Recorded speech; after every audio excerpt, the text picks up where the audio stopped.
কি ব্যাপার, কাকা এখানে একা একা নির্জন জায়গায়?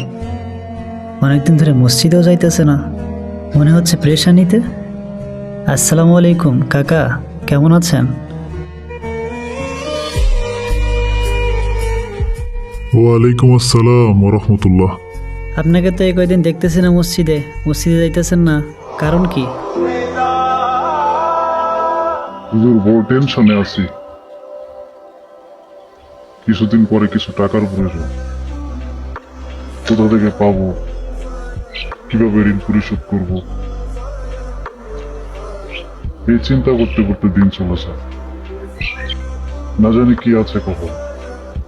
তাই বলে কি নামাজ ছেড়ে দিবেন? শোনেন কাকা, জীবনে চলতে গেলে বিপদ বাধা সবকিছুই আসবে, তাই বলে কি একেবারে ভেঙে পড়লে হবে?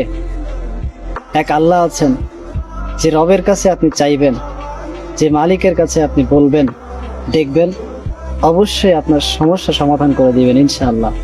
কারণ আল্লাহ পাক তো নিজেই বলেছেন, নিশ্চয়ই কষ্টের পরেই আছে স্বস্তি। তাই চলেন আমরা নামাজে যাই।